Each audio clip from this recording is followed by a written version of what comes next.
Allô? C'est bon. Monsieur le Président de l'Assemblée nationale, Monsieur le ministre du Travail et de l'Emploi, chargé des relations avec les institutions, honorables députés, mes chers collaborateurs, je voudrais, à l'entame de mon propos, présenter mes vives félicitations à Monsieur le Président pour sa brillante élection à la tête de cette prestigieuse institution et à l'ensemble des membres de l'Assemblée nationale pour leur brillante élection. Que le bon Dieu vous inspire dans vos travaux, d'autant que je ne doute absolument pas du bien fondé et de l'honorabilité des préoccupations qui sont les vôtres.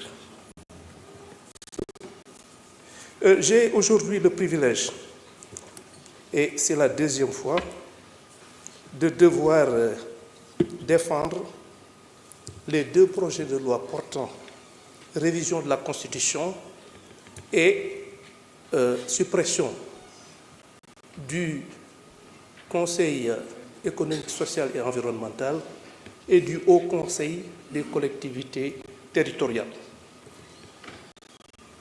Certains ont eu à s'étonner de l'option par le gouvernement de la voie parlementaire.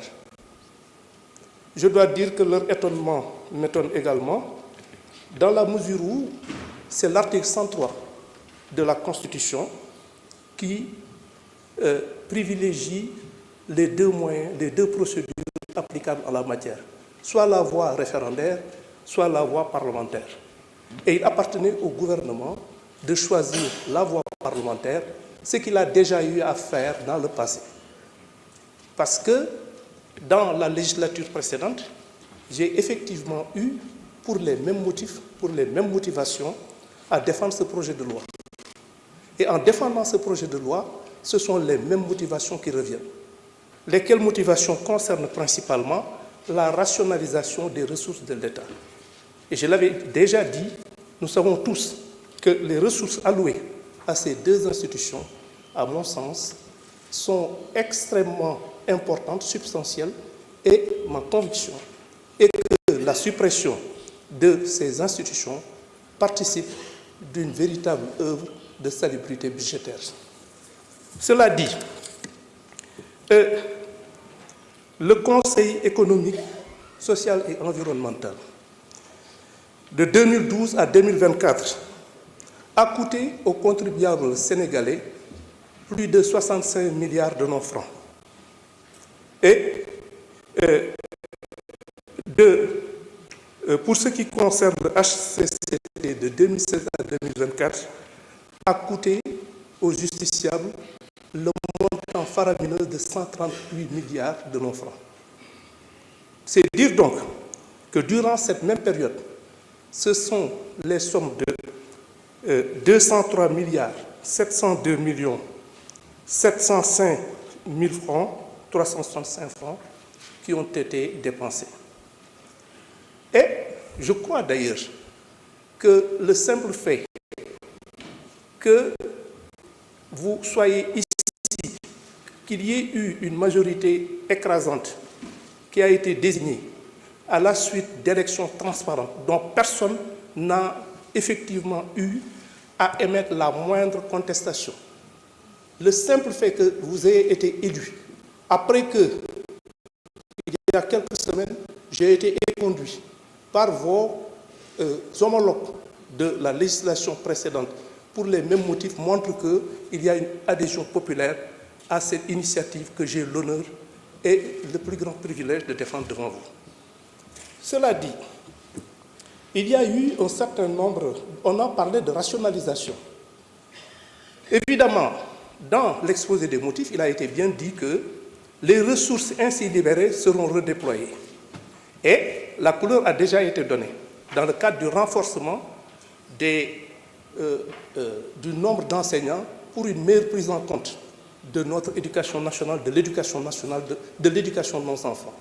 Et il est vrai qu'ici, les secteurs qui pourraient bénéficier des retombées financières, des sommes colossales ainsi libérées, sont multiples et il appartiendra au gouvernement de les identifier et d'y affecter les ressources ainsi libérées.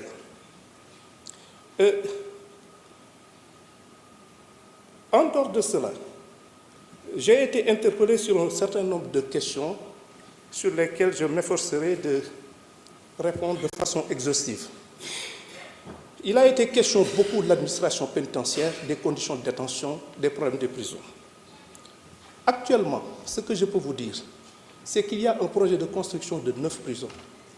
J'ai l'habitude de le dire en tant que militant des droits de l'homme, que quand une société qui se veut démocratique se permet d'envoyer certains d'entre ses membres pour des raisons tout à fait justifiées en prison, je crois que la moindre de ses responsabilités est justement de devoir organiser des conditions décentes pour les accueillir dans un environnement qui préserve leur dignité.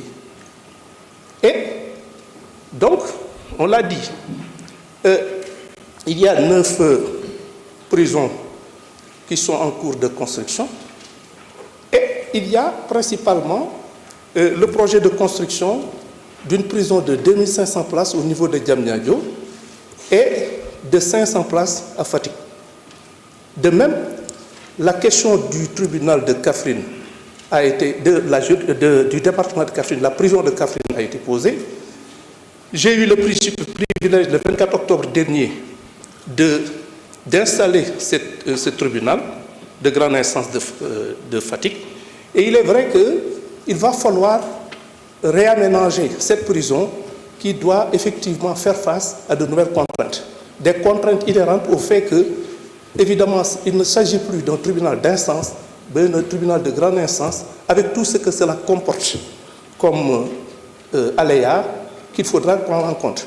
Et je crois que l'exposé tout à l'heure de l'honorable député Dang a été assez éloquent et ça entre dans le cadre de nos préoccupations et nous nous efforçons justement de régler ces questions. Cela dit, dans le cadre de l'amélioration des conditions de vie des détenus, il faut dire que jusqu'à présent, l'indemnité journalière est de 1152 francs par jour. Dans le cadre du projet de loi de 2025, cette somme de 1152 francs par jour et par détenu a été portée à 1300 francs. C'est vous dire donc que, qu'on le veuille ou pas, nous sommes dans cette dynamique avec les ressources que nous avons, avec aussi cette observation fondamentale que nous n'en sommes qu'au début. Pour les autres questions qui ont été posées, dans le cadre de...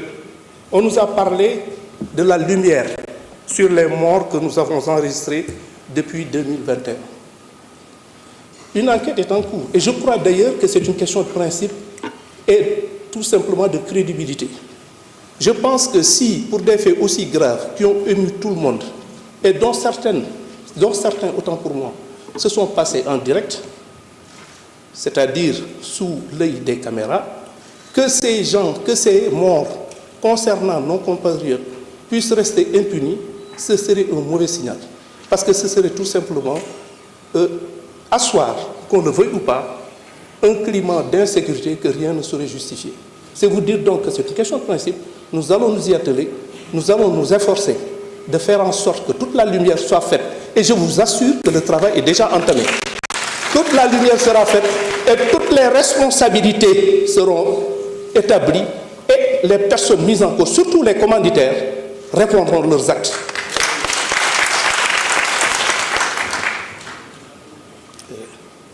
C'est vrai que beaucoup de questions ont été posées sur des procédures en cours, dont également l'affaire concernant Didier Badji et l'autre, ce qui veut dire que Fulbert Sambou, excusez-moi, Fulbert Sambou, cette affaire est en cours d'instruction. C'est-à-dire qu'à l'origine, il a été ouvert une information pour recherche des causes de la mort, mais c'est une priorité également. C'est une question prioritaire. Il va falloir déterminer les conditions dans lesquelles ces honorables gendarmes ont disparu et faire montre de la même détermination pour que les commanditaires et les exécutants de cette ignoble besogne puissent répondre de leurs actes de la façon la plus rigoureuse.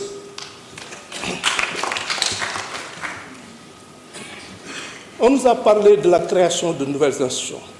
Je m'étonne que cela vienne de la part de personnes qui ont traversé les régimes et qui ont eu à être témoins de transformation du Conseil économique et social qui, effectivement, n'ont eu qu'à changer de nom avec les mêmes réalités.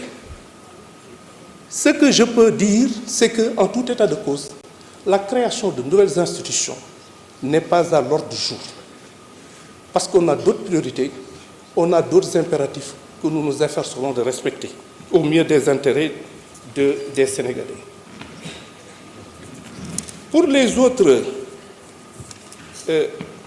affaires qui ont été évoquées, je rappellerai toujours que le temps de la justice n'est pas celui du politique.